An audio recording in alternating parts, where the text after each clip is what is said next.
On August 19th and 20th, I'm going to be holding my first solo open studio, and I'm going to be joined by a friend, Brandy Agun.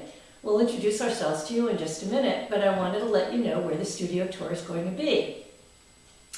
Well, it's not actually a tour, it's just me and Brandy.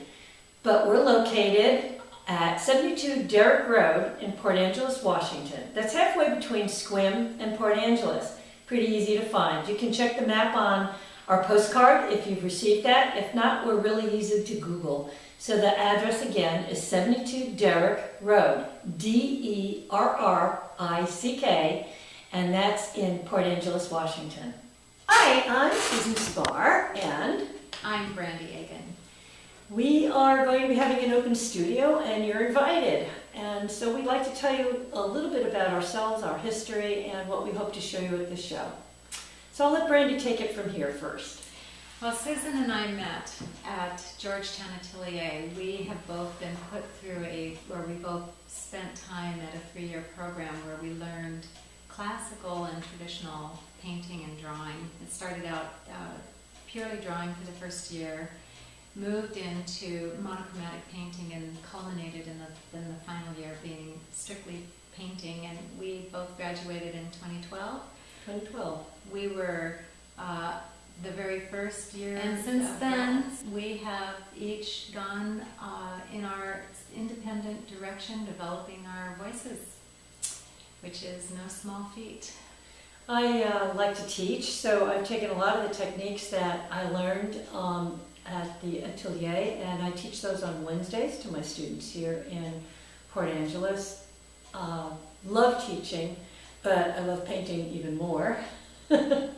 We were just discussing before we started this video a little bit about what our experiences were at the atelier and what that meant to us, and how we are striving at this point in our careers to develop our own voice and our own expression of the things that we see around us. Very different than the atelier, because in the atelier you just paint what you see.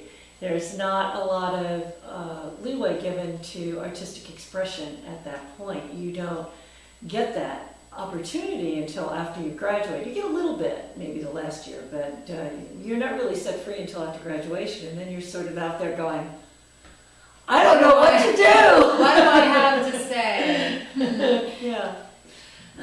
So we've been searching around for that now, and we hope to show you a little bit about what we're up to at our open studio. We'll have both framed and unframed pieces.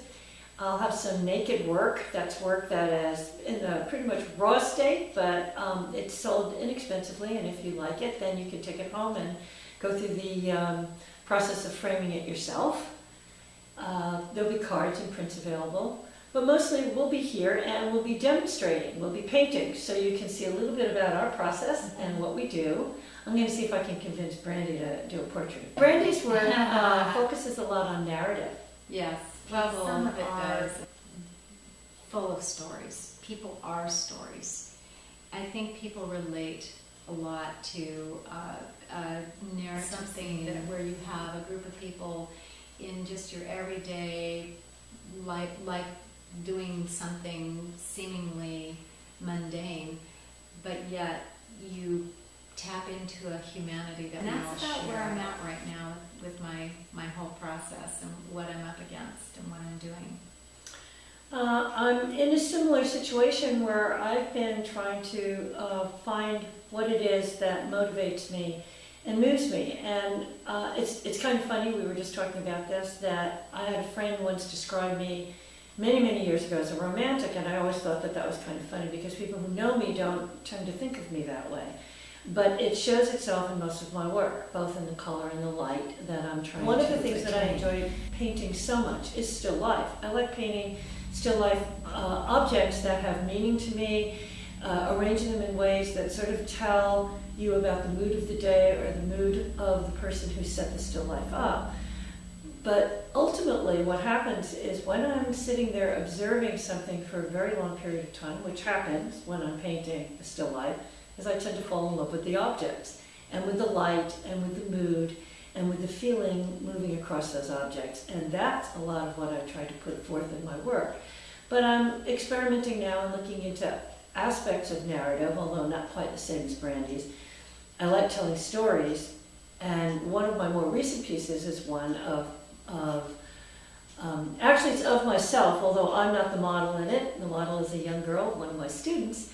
And I tell the story of myself when I was about 15 years old, and my mother would know better than to give me a dust cloth and tell me to go dust in bookcases, because inevitably the bookcase would never get dusted, and I'd finish at least one book in the course of an afternoon. So anyway, that is one of the paintings that will be featured. It's called Forgotten Shores. I think it's important to note that I don't only paint still lifes. We've been focusing a lot on still lifes in our discussion here, but I also paint a lot of landscapes and figurative and portrait.